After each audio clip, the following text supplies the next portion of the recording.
Donc Xavier Desmarais, Éric Mabot, merci de nous avoir rejoints là sur le tour Mer et Métiers de façade méditerranéenne exemplaire. On va parler de deux sujets bien précis. D'une part, l'engagement des chantiers de la Fédération des industries nautiques et principalement des chantiers qui sont ici à la Grande Motte qui nous accueillent aujourd'hui au sujet de l'environnement et comment concilier production de voiliers principalement en polyester avec des matériaux chimiques et environnement. Et puis le deuxième point qui est celui le plus important notamment pour ce projet, ce programme FAMEX 2030 qui est l'emploi, avoir un point sur l'emploi aujourd'hui dans l'industrie nautique et comment vous pouvez attirer des jeunes, quel profil vous recherchez et comment vous voyez l'avenir en ce domaine de l'emploi maritime. Bon, on va commencer par le thème de l'environnement, c'est le plus sensible aujourd'hui. Donc,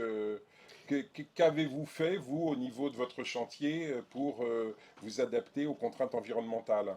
Alors déjà, nous, le groupe Grand Large Yachting, donc avec des marques comme Allure, Garcia, Outremer, Gunboat, RM, on fait que des voiliers. Donc la notion d'environnement et de préoccupation environnementale pour nous est assez forte et ressentie très fortement par nos utilisateurs, par nos marins, nos propriétaires de bateaux. Donc ça fait quelques temps qu'on travaille sur ces sujets. Il y a eu plusieurs étapes. Il y a quelques années, on a fait un bateau 100% électrique pour démontrer que c'est faisable techniquement, mais que ça soulève d'autres questions en termes d'usage en particulier, avec l'autonomie dont on dispose.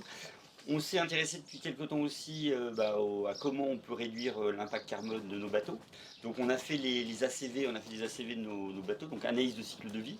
On a un ingénieur qui travaille là-dessus depuis quelques temps, et pour voir un petit peu quelles étaient les priorités, les sujets sur lesquels se concentrer, que ce soit au niveau de la production, qui représente grosso modo 20% du bilan carbone, ou l'usage, qui est à peu près 80% du bilan carbone d'un bateau sur l'ensemble de sa vie. Donc quand on a fait ça, ça nous permet de dire sur quel sujet on va pouvoir se concentrer. Et un des sujets qui nous a paru assez intéressant pour réduire l'empreinte carbone au niveau de la fabrication, ça a été de travailler sur remplacer la fibre de verre par des fibres naturelles. On a eu dans ce cadre un projet avec la région, Biobat, depuis quelques années, qui nous a permis de tester, alors ça va se terminer là très prochainement, mais du coup on a pu tester dans le temps des couples résine-fibre. Donc des fibres naturelles, du chanvre, du bambou, du lin, donc différentes matières biosourcées et avec des résines donc le biosourcées si possible. Et là, ce qu'on a vu, c'est que justement, sur l'aspect résine, il y a encore des aspects bloquants. Il y a quelques gros résiniers au niveau mondial. Et la plaisance n'est pas vue comme un des gros clients. Et du coup, les leviers qu'on a vis-à-vis d'eux est assez limité. En revanche, on peut travailler ce qu'on fait depuis quelques temps sur les fibres. Et donc, on a fait pour Roland Jourdain un Oui. bel Outremer 5X qui a participé à la route du Rhum, qui avait 50% de sa fibre de verre, qui est des fibres de verre, qui a été remplacée par de la fibre de lin.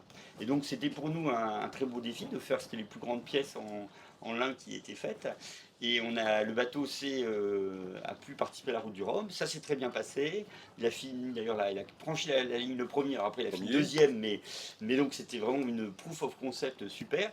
Et ce bateau avec Roland, c'est maintenant une plateforme sur laquelle on peut tester des low-tech et d'autres solutions qu'après nous on peut essayer d'utiliser sur nos bateaux, en particulier sur notre rallye autour du monde, avec des gens qui sont en permanence sur l'eau, et donc essayer de voir comment on passe d'une phase un peu de prototype avec Roland, et puis on va dire usage intensif avec nos navigateurs pour pouvoir peut-être après proposer ces solutions à grande échelle. Donc, si j'ai bien compris, le problème principal, c'est la résine. Donc, justement, Eric, est-ce que dans la Fédération des industries nautiques, il y a des tentatives pour résoudre ce problème de résine qui demeure absolument 100% chimique? Alors oui, c'est une des difficultés. Bonjour. Euh, la transition environnementale est engagée par la filière nautique depuis déjà de nombreuses années. Juste avant de revenir sur les problématiques de conception ou de construction, je pense qu'il faut rappeler que en France, on a la première filière de déconstruction et de recyclage des bateaux de plaisance en Europe. On a organisé ça tous ensemble depuis 2019, je crois, et que les travaux préalables remontent à plus de 10 ans. Donc aujourd'hui, on sait récupérer les bateaux, les déconstruire dans des conditions raisonnables au regard de ce que la science nous permet de faire. On ne sait pas tout recycler tous les matériaux, qui permettra de revenir sur la résine. On s'est également, Xavier l'a dit tout à l'heure, occupé depuis de nombreuses années de la phase d'usage, parce qu'on sait que 80% du coût carbone est lié à cette phase d'usage. Donc on a développé des partenariats avec l'Office français de la biodiversité sur des opérations comme Bateau Bleu, on a développé des MOOC à destination des plaisanciers, un certain nombre d'initiatives qui permettent en fait d'essayer de sensibiliser le plaisancier sur la responsabilité de ses actes, parce qu'on sait que c'est là que ça se joue, et c'est très sensible en Méditerranée notamment avec la problématique Posidonie. Hein, où il faut qu'on arrête de mouiller dans la Posidonie et l'entre. Et puis aujourd'hui, il y a évidemment des initiatives individuelles, j'y reviendrai, mais il y a aussi une initiative collective lancée par les constructeurs au sein de la fédération qui cherche à établir d'une manière scientifique partagée une mesure du coût carbone de la construction d'un bateau de plaisance. Et l'avantage, c'est que cette méthode, si elle aboutit, et elle va aboutir, elle permettra à l'ensemble des constructeurs français, et on l'espère européens, de disposer d'un outil qui leur permette de savoir effectivement quel est le coût carbone. Mais je pense que Xavier, qui connaisse mieux ce dossier que moi, pourra nous en dire un mot. Alors après, sur les résines, il y a eu une initiative par le groupe Beneteau qui a été présentée au Salon Nautique de Paris, à travers un partenariat avec, je crois que c'est Arkema, enfin, j'en suis sûr, qui a développé un bateau avec une résine recyclable. Il y a d'autres initiatives. La difficulté étant pour nous en fait de passer d'une addition d'initiatives individuelles à une démarche collective. C'est ce qu'on fait avec l'analyse des cycles de vie. Je citerai, Xavier a parlé des initiatives du groupe Grand Large, il y a le groupe Windello qui travaille aussi sur ces sujets, le groupe Fontaine Pajot également. Enfin, je crois qu'il n'y a pas aujourd'hui un constructeur de bateaux de plaisance en France qui ne s'intéresse pas de près ou de loin à ce sujet, que ce soit sur la conception, la construction, sa motorisation, la gestion des flux, la gestion de l'énergie à bord. Voilà. Maintenant, il faut entre guillemets passer la seconde, et c'est ce qui a été fait récemment. Il faut lancer une démarche collective, et c'est ce qui a été fait avec l'analyse des cycles de vie. Généralement, quand on parle de s'adapter à des situations environnementales complexes, on parle obligatoirement de prix. Est-ce que toutes ces solutions sont des contraintes supplémentaires, des contraintes commerciales supplémentaires? Est-ce que ça fait monter, ça fait grimper le prix des bateaux? Alors, ce qu'il faut voir, c'est qu'aujourd'hui, ces solutions sont nouvelles, innovantes, et souvent aujourd'hui plus chères. Enfin, quand on les met en œuvre, nous on a fait un bateau électrique, bah, aujourd'hui une solution électrique coûte plus cher que des moteurs diesel, qui sont produits à des millions d'exemplaires. Donc il y a cet aspect-là. Alors après, on peut anticiper le fait que quand les volumes vont augmenter, le coût va baisser. Ce qu'on voit aussi, c'est que par exemple, là quand on a fait notre bateau en lin, on voit que la mise en œuvre du lin demande des conditions d'humidité particulières, enfin, donc il faut contrôler l'humidité, ce qu'on ne fait pas pour de la fibre de verre, et que du coup il y a un ratio résine-poids qui est un peu différent. Donc c'est un petit peu plus cher, parce qu'on va mettre un peu plus de matière, et il y a un peu plus de temps dans la mise en œuvre. Donc aujourd'hui c'est des solutions un petit peu plus chères, mais la question c'est de dire, nous on pense que c'est le sens de l'histoire que de travailler à ces solutions. Aujourd'hui, ceux qui prennent ça dans le client, il y a un petit côté pionnier. On a vu Roland Jourdain et toute Oui. son équipe, Kairos ou Explore, c'est des passionnés, militants, et c'est très bien. Et donc on pense que de plus en plus ça va toucher une partie plus importante de nos clients, mais aujourd'hui c'est vrai qu'il y a un coût associé à ça. Alors ce qu'on pense, c'est que les contraintes réglementaires vont faire que ça va évoluer, les volumes vont faire que ça va évoluer, mais c'est vrai qu'à l'instant T, c'est un petit peu plus cher. Enfin, alors ça dépend des solutions, mais c'est plus cher. En tout cas, on ne peut pas dire que c'est moins cher ou pareil. Donc, mais je pense que de toute façon, on n'a pas le choix. Enfin, je veux dire, le tout, c'est que, alors, je ne sais pas s'il faut monétiser la tonne de carbone, mais il y a quand même une équation économique à un moment où si on pense que c'est bien pour la planète, il y a un moment où économiquement, ça doit se retrouver. Voilà, c'est-à-dire qu'on doit le faire. Il doit y avoir un certain nombre de choses, soit des contraintes réglementaires, soit des aides, soit... en tout cas, il doit y avoir des dispositifs qui font que ce qui est bien pour la planète doit être aussi aligné avec des aspects économiques. Oui, donc quand on fait le bilan, on est dans un processus d'innovation, ce qui veut dire, et c'est le sujet principal du programme FAMEX Façade méditerranéenne exemplaire, ça veut dire aussi des nouveaux métiers de l'économie bleue. Donc comment vous pensez résoudre le problème de ces nouveaux métiers, donc des nouvelles compétences? Comment vous voyez ça en termes de recrutement? Alors, effectivement, on est confronté à pas mal de nouveaux métiers et qui demandent des compétences particulières.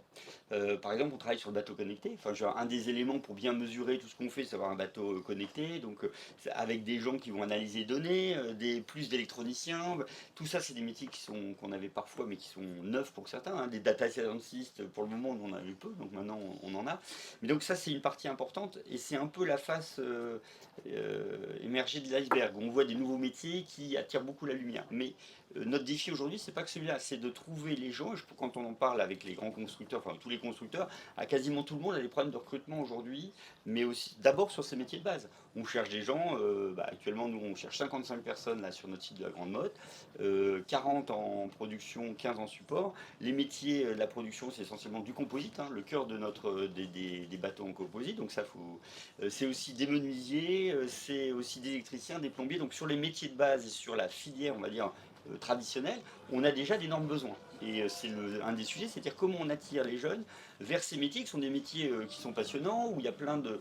Enfin, on a beaucoup d'arguments, quand je compare avec des industries qui sont beaucoup moins attirantes a priori, on a beaucoup d'arguments à mettre en œuvre, mais il faut le faire savoir. Un des défis aujourd'hui, c'est de faire savoir, que les gens voient un peu quels sont les métiers, on voit le bateau en général, mais quels sont les métiers derrière, la diversité des métiers. Moi je pense qu'on a beaucoup de choses à offrir, avec des carrières qui sont très sympas, dans des entreprises qui sont dans l'ensemble assez dynamiques. Donc il y a l'aspect innovation, et ça c'est très important, hein, mais ça on va dire, on a plus facilement des gens qui viennent là-dessus. Et après il y a l'aspect métier traditionnel, nos métiers de base, où là on a besoin de trouver les personnes qui correspondent, donc Mais tout l'aspect formation. voilà, c'est ça, il y a un problème quand même de formation, parce qu'il n'y a pas de formation spécifique pour les métiers du nautisme, Si, si. dans de rares cas, parce que là, on a l'impression qu'il y a vraiment, que ce soit le groupe Grand Large Yachting ou d'autres groupes, il y a vraiment une demande absolument colossale, et on a le sentiment, c'est peut-être à tort, on a le sentiment que la formation ne suit pas derrière pour vous apporter ce dont vous avez besoin. Alors, je sais pas si par là, si peut-être laisser Eric là-dessus. Moi, je dirais pas que ça, il y a rien, il y a des choses et chacun, enfin, quand on voit les acteurs, tout le monde essaie de faire de son mieux. Ce qu'il y a, c'est aussi qu'il y a une croissance assez forte dans le domaine récemment, qui a un peu provoqué des besoins plus importants qu'historiquement. Donc, je pense qu'il y a un temps d'adaptation. Et c'est vrai aussi qu'on a besoin, il y a des formations initiales, mais il y a aussi des personnes avec déjà une expérience, comment on organise des passerelles vers ce qui se fait chez nous. Nous, on a fait un partenariat avec Pôle Emploi pour former les gens avec des dispositifs qui s'appellent POEC, des gens qui viennent en formation 400 heures chez nous. Alors, c'est des demandeurs d'emploi, donc il y a des choses qui existent. Après, on fait un peu feu de tout bois pour essayer de trouver quelles sont les solutions. Alors, il y a comment on attire les gens dans le domaine, comment on les fait rester, parce qu'on voit aussi qu'il y Comment a on des les métiers garde? qui sont difficiles. Ouais, donc, il y a eu beaucoup d'efforts de fait les uns et les autres sur leur marque employeur, sur tout ce qui est onboarding, comment on accueille les gens, comment on leur fait découvrir les métiers, les perspectives. C'est vrai qu'historiquement, je pense qu'on était peut-être moins sensible à tous ces sujets qui aujourd'hui deviennent essentiels. Travailler l'alternance, qui est une très bonne manière d'amener des talents et de les faire rester. Enfin, il y a pas mal de sujets sur lesquels on travaille, mais c'est vrai que c'est un défi qui est similaire à celui de trouver des clients. Il faut trouver des clients, mais il faut trouver aussi les compétences et les personnes qui vont nous permettre de fabriquer nos bateaux. Généralement, on parle souvent, quand on parle de la Fédération des industries nautiques, donc de tous les chantiers, toute une génération des années 80 qui est partie à la retraite ou qui part à la retraite, et un manque de renouvellement de jeunes, tout simplement parce qu'il n'y a pas eu justement de formation vers ces métiers-là il y a 10 ans ou 20 ans, et donc on trouve un phénomène de cisaillement entre une catégorie de personnes très compétentes qui partent à la retraite et une difficulté de boucher les trous, si je puis dire. Oui, il y a évidemment un phénomène de départ à la retraite qui n'est pas propre à notre industrie. C'est le phénomène des baby-boomers qui finalement quittent leur activité professionnelle. On- on- une partie des problématiques que la filière des industries et des services nautiques rencontre n'est pas propre à la filière. On le retrouve beaucoup dans le monde industriel. Alors, pour prendre les choses un peu dans l'ordre, ce que a dit Xavier en préalable est très important. Globalement, pour être caricatural, on n'a pas de problème de cadre dans la filière. On les attire. On est une filière qui sait attirer les cadres, elle est Séduisante. séduisante pour ces types de personnes. On a des problèmes sur des recrutements d'opérateurs. Ça, c'est essentiel. Et en fait, il faut garder à l'esprit, pour traiter ces problématiques, trois axes de réflexion, trois grands principes. Le premier, c'est que euh, globalement, l'emploi, c'est un marché. Et donc, ça fonctionne bien quand c'est un léger déséquilibre entre une offre et une demande. À partir du moment où il y a un déséquilibre plus important, on commence à avoir des effets pervers. Et là, en sortie de crise sanitaire, la demande a tellement augmenté qu'il peut y avoir, enfin la construction de bateaux a tellement augmenté que, donc l'offre de postes a tellement augmenté qu'il peut y avoir à un moment donné Une une forme, tension. une forme de tension. Ça, c'est le premier élément. Le deuxième élément, c'est que la problématique de l'emploi n'a pas une seule réponse.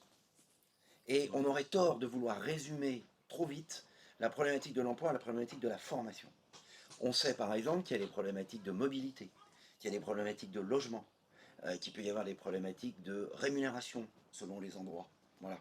Et donc, c'est à l'évidence une problématique multifactorielle qu'il faut aborder territoire par territoire avec les outils du développement local. Parce que ce qui fait que l'entreprise outre-mer ou Grand Large Yachting a des difficultés à trouver des gens à la Grande Motte, ce n'est pas la même chose, pour les mêmes raisons, qu'une autre entreprise dans le port d'à côté. Donc il faut avoir ces analyses très vite. Et la troisième chose qu'il faut avoir à l'esprit, c'est notamment en sortie de crise sanitaire, le défi que nous posent les jeunes dans leur évolution du rapport au travail. On ne peut pas caricaturer le débat en disant les jeunes sont les fainéants, ne veulent pas travailler. Oui. On ne peut pas non plus caricaturer le débat en disant si on veut que les gens travaillent, il faut les payer 4 fois plus. Non, c'est bien plus compliqué que ça. C'est entre les deux. Et donc, ça nous renvoie à deux grandes logiques qui ont été abordées tout à l'heure par Xavier. C'est un, comment attirer des gens, deux, comment les garder. Pour attirer les gens, il y a 3 piliers sur lesquels on peut travailler. L'attractivité des métiers. Bon, on travaille dans un environnement sympa, on fait des choses qui peuvent demander beaucoup d'autonomie ou pas, selon qu'on est dans une agence de maintenance ou dans un chantier. Bon, nos métiers sont plutôt sympas, mais ce sont des métiers manuels, donc il faut les vendre en tant que tels. Ce sont des métiers manuels. Le second, c'est l'attractivité de la filière. Qu'est-ce qui fait qu'à un moment donné, quelqu'un qui est en recherche d'emploi, il va plutôt venir travailler dans l'industrie des services nautiques plutôt que dans le nucléaire ou dans l'aéronautique. Et là, on avait pris du retard. Assis un peu sur nos lauriers, on avait pris un peu le retard, donc on a déclenché des événements comme l'équipe nautique recrute, qui est une campagne que la fédération poursuit aujourd'hui et qui a pour mission de promouvoir métiers et filières. Et puis il y a le troisième pilier. Le pilier, c'est les entreprises. Et ça, Xavier en parle très bien. C'est quand même l'endroit où on va bosser tous les matins. Et donc, comme il le disait à l'instant, il faut qu'on s'interroge individuellement et collectivement sur qu'est-ce qui fait qu'à un moment donné, les gens vont venir chez nous, ou pas. Et c'est pas simple. Les réponses ne sont pas simples, notamment quand on est à la Grande Motte dans une cité à vocation extrêmement touristique, avec une population qui n'est pas toujours en âge de travailler, pour le dire poliment. Bon. Et puis, sur la fidélisation, sur la fidélisation, bon, on peut en parler pendant des heures, mais sur la fidélisation, il y a trois axes.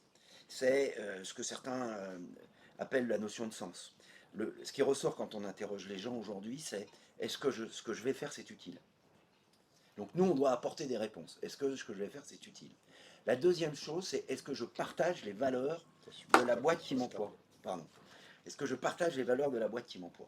Ça, c'est extrêmement important. Et là aussi, pour un certain nombre d'entreprises de la filière, on a des progrès à faire sur notre marque employeur. Quelles valeurs je porte en tant que... Quelles valeurs environnementales, quelles valeurs sociétales je porte en tant qu'entreprise. Et puis le troisième, c'est quel intérêt j'y trouve. À la fois en tant que développement personnel, mais aussi en tant que rémunération, que conditions de travail, etc. On serait en Angleterre, on pourrait le prendre dans l'autre sens. C'est quel intérêt je trouve en premier. Mais dans les pays latins, et notamment en France, c'est bien dans ce sens que se posent les questions. Donc, c'est la manipulation de cette notion d'attractivité, cette notion de fidélisation qu'il faut réussir à manipuler avec des enjeux extrêmement nouveaux qui nous sont posés par les jeunes. C'est séduisez-moi pour que je vienne travailler dans vos boîtes. Et c'est vrai que le rapport de force a un peu changé, où justement on doit être en situation de séduire. Et du coup, nous, ça nous a amené à faire des choses. Par exemple, on interroge toutes nos équipes tous les ans pour savoir justement cette notion de sens, est-ce qu'ils la trouvent. Et ce qu'on voit, c'est que par exemple, dans nos métiers, les gens qui sont là trouvent qu'il y a un sens très fort. Plus de 90% des équipes sur les différents sites comprennent à quoi sert leur boulot et trouvent que c'est utile. Après, il faut travailler sur comment on fait diffuser tout ça, comment et aussi quand on croit assez fortement, comment on arrive à avoir tous les dispositifs, justement on parlait d'onboarding, tout l'accompagnement qui permettent que les gens y trouvent complètement leur compte. Mais on a la chance, et je pense que c'est un des messages à faire passer, c'est que dans notre filière, on a quand même beaucoup d'arguments. On fait des bateaux, quelles que soient les marques, on fait des bateaux, donc c'est des objets de rêve. Et il y a des choses aussi, c'est que souvent dans les chantiers, on voit le bateau du début à la fin, depuis l'origine, la matière première, jusqu'au bateau fini. Et ça, en termes de sens, c'est très fort par rapport à des endroits où, j'ai rien du tout contre l'automobile, mais vous savez, si vous faites un bout d'une portière, la garniture d'une portière, c'est autre chose. Là, on a des choses où finalement, c'est assez simple. Et comme tu le disais, il y a une dimension artisanale, qualité du geste, savoir-faire, qui est aussi très valorisante pour les gens. Donc, il y a pas mal de choses. Après, c'est aussi des métiers où tu le dis manuels, où ça peut être dur, ça peut être un peu des conditions de travail, parfois c'est exigu dans un bateau, etc. Mais en tout cas, on a envie de faire connaître ça parce qu'il y a beaucoup d'arguments, il y a beaucoup de choses et on voit que les gens qui viennent se développent, y trouvent du sens et aussi des perspectives. On a quand même la chance en France d'être un des acteurs majeurs au niveau mondial. mondiale. Et donc on peut proposer des parcours aux gens que souvent les gens n'envisagent pas au départ. Enfin, tu vois, c'est vrai que dans une entreprise qui se développe assez rapidement, finalement, il y a des opportunités auxquelles nous-mêmes on ne pensait pas avant. Donc là, on parlait de bateaux connectés, on parle de tout ce qui est autour de la RSE. C'est vrai qu'il y a plein de métiers autour de ça, qui sont des nouveaux métiers. Comment on arrive à faire vivre ça On a plein de défis, et je pense qu'on a besoin de personnes pour ça, mais je pense que c'est un bon équilibre. On fait venir des gens pour des bonnes raisons, mais qui doivent trouver un épanouissement dans le travail. Et pardon Yvan, mais le maître mot actuellement, c'est, me semble-t-il, hein, c'est le local. C'est-à-dire qu'il faut former, il faut trouver des gens en localité. Nous, ce qu'on a l'habitude de dire aux jeunes maintenant, c'est que si vous voulez travailler près de chez vous, près du lieu où vous avez grandi, parce que tout le monde n'est pas forcément aventurier, n'a pas envie de se délocaliser à l'autre bout du monde ou à l'autre bout de la France. Si vous voulez travailler près de chez vous, si vous voulez faire des choses intéressantes avec vos mains, donc avec votre tête, parce qu'on ne travaille pas bien avec ses mains si on ne travaille pas avec sa tête, dans un environnement sympa, quand même la plaisance, c'est quand même un environnement sympa, venez nous voir, on a un job pour vous. Et c'est vraiment ça. Et du coup, ça passe par des leviers qu'on doit activer en proximité immédiate des bassins d'emploi. Donc la formation initiale, déploiement des bacs pro, voilà, donc revalorisation des formations professionnelles. Ce qui est le cas avec le gouvernement actuel qui met en place ce type de choses, par l'apprentissage, par l'alternance, mais également en facilitant les périodes de stage dans les entreprises. Et puis les périodes de reconversion, des gens qui sont en reconversion. Mais je crois que l'enjeu majeur, il est sur les jeunes et sur la formation initiale professionnelle. Parce que si, à proximité de chaque bassin d'emploi, on pouvait avoir un lycée professionnel qui forme tous les ans une cohorte de jeunes prêts à travailler dans notre industrie, on aurait un flux naturel, Régulier. régulier, qui permettrait effectivement de diminuer un peu le champ de tension et de faire des citoyens qui vivent sur leur territoire de manière intégrée et heureuse. Pour conclure cette table ronde, et comme le programme FAMEX 2030, c'est-à-dire façade méditerranéenne exemplaire, parle évidemment de l'avenir, je voudrais en quelques mots, l'un et l'autre, que vous puissiez conclure sur votre vision de l'avenir. On va parler à 5 ans, à 10 ans. Xavier, comment vous voyez l'évolution de votre métier, à la fois de chef d'entreprise, mais également de grand acteur de la filière des industries nautiques? Alors, moi, alors c'est pas facile comme exercice, hein. En général, quand on ressort ça 10 ans après, on voit qu'on s'est largement gouré, mais bon, je prends le risque. Voilà.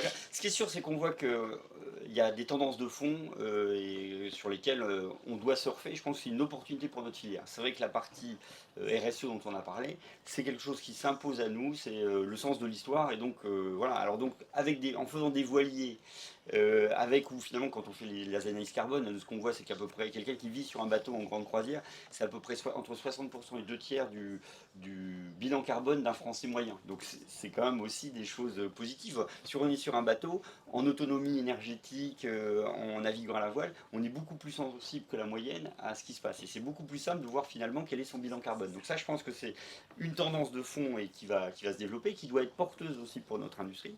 Ça, c'est un aspect. Et puis l'autre aspect, c'est tout ce qui est autour du bateau connecté, de la data, où finalement il va se passer plein de choses. Ça va permettre en particulier de faire durer les bateaux plus longtemps, justement, de mieux connaître leur état, faire de la maintenance préventive, mieux les suivre dans le temps, et du coup d'avoir des bateaux qui durent plus longtemps, ce qui est quand même un des premiers axes quand on regarde la RSE. Et avec autour de tout ça, plein de métiers nouveaux, plein d'applications nouvelles, une manière de concevoir les bateaux qui va être différente, justement, de les fabriquer, de les utiliser. Et donc, je vois plein d'opportunités, finalement, dans notre domaine. Qu'est-ce que ça va devenir exactement? Je ne sais pas, mais c'est plutôt avec plein d'enthousiasme et c'est l'occasion de se dire, je pense qu'il y a des gens qui veulent nous rejoindre pour participer à cette belle aventure. C'est le moment et donc dans la filière, chez les uns ou les autres, les fabricants. En plus, la France bénéficie depuis toujours d'une position de leader mondial dans de nombreux segments qui fait que moi je trouve ça très sympa aussi de venir bosser dans un domaine où on est à la pointe de son domaine, hein, justement de la pointe de la techno dans le domaine qu'on a choisi. Donc je pense qu'on a plein d'opportunités. Qu'est-ce qu'à devenir exactement? L'avenir nous le dira, mais on peut voir ça avec un optimisme toujours modéré ou pondéré ou raisonnable, mais on peut quand même regarder l'avenir avec confiance. Eric, au niveau de la Fédération des industries nautiques, comment vous voyez l'avenir? Avec optimisme. Par nature, parce qu'on est une fédération de chefs d'entreprise et un chef d'entreprise c'est optimiste. Sinon, ce ne serait pas un entrepreneur. Donc, avec optimisme, je crois que plus que d'autres industries, la filière des industries des services nautiques vit la transition environnementale comme une opportunité. Les bateaux Xavier vient de le dire, les bateaux qu'on produit sont des bateaux qui ont un impact environnemental perfectible, mais finalement plutôt très raisonnable. Alors ça ne nous dédouane pas de faire mieux, mais déjà on part pas de très très loin. Feuille Ça, blanche. d'une feuille blanche, voilà, ça Et c'est le point c'est un même. des points là-dessus, juste souvent on entend, là on a eu des initiatives qui étaient assez critiques vis-à-vis de la voile de compétition. Je pense que c'est très bien qu'on essaie de faire mieux. Pour autant, si on compare avec plein d'autres filières, je vois, sans parler de la Formule 1, mais je trouve qu'au départ on est quand même pas trop mal avec des moteurs qui sont quand même des moteurs avant essentiellement. Oui, absolument. Donc il y a des choses comme ça. Une Enfin, énergie naturelle. voilà, je veux dire, c'est bien qu'on, comme tu le dis, qu'on fasse notre auto-analyse. Il y a plein de choses à faire. Pour autant, il ne faut pas non plus s'auto-flageller. Au départ, on n'est pas si mal placé. Oui, donc à très court terme, ne portons pas nous-mêmes un discours qui pourrait être contre-productif en nous chargeant en fait de plus que ce que l'on doit réellement l'être par rapport au reste du monde. On est dans le train, on avance. La transition écologique, c'est une opportunité formidable pour la filière. Il faut la saisir, ce que font les industriels et l'ensemble de la filière, et y aller en ordre. En ordre, ce qui est le principe d'un syndicat professionnel, c'est d'essayer de mettre de la coordination dans tout ça. L'autre aspect, notamment en matière de formation, qui aujourd'hui nous intéresse beaucoup, c'est l'intelligence artificielle, la réalité augmentée, le virtuel. On débute des réflexions pour savoir comment utiliser ce nouvel environnement de deux façons, à la fois dans la promotion de nos métiers et de l'acte de formation, et puis dans l'acte pédagogique. Et une des questions que l'on se pose, donc le premier c'est comment on peut inventer un campus digital des activités, des métiers du nautisme, et la seconde c'est de quelle façon l'intelligence artificielle, la réalité augmentée, serait de nature à nous aider dans l'apprentissage du geste manuel. Du geste manuel. Ce qu'on ne sait pas faire encore aujourd'hui. Parce qu'en fait, une de nos difficultés en formation, c'est de former en proximité des bassins d'emploi, donc c'est d'avoir des plateaux techniques. C'est très vite coûteux, c'est parfois peu optimisé en termes d'utilisation. Et donc si on pouvait utiliser l'outil digital pour former ou préformer les gens, voilà, il faudra de toute façon à un moment donné qu'on mette les mains dans le cambouis, quand même, enfin, ou tenir la clé, Oui. évidemment. Mais il y a vraisemblablement une opportunité extraordinaire avec l'intelligence artificielle autour de ces recherches-là. Donc un message dans tous les cas de figure positif, avec un avenir plutôt rose, gai et ouvert aux innovations. Ce qui veut dire que la Fédération des industries nautiques et l'industrie nautique française va demeurer dans la locomotive de l'innovation internationale. Absolument. De toute Elle façon, l'est, elle va le rester. alors je crois que la France est leader mondial sur certains segments, dont la voile, hein, dont le kata. Donc on n'a pas le choix hein, si on veut continuer à tenir l'opposition, à se développer. Mais c'est ça qui est passionnant aussi. Je pense qu'il y a plein de défis. On en a évoqué quelques-uns aujourd'hui. Il y en a pas mal d'autres. Mais c'est ça qui fait aussi l'intérêt de notre job et qui met le sel au quotidien. Xavier, Eric, merci. Et puis je vous donne rendez-vous l'année prochaine où on refera un point ici à la Grande Motte sur ces deux thèmes et on verra les évolutions donc, qui auront été mises en œuvre et le succès de celle-ci. Avec plaisir. Avec plaisir.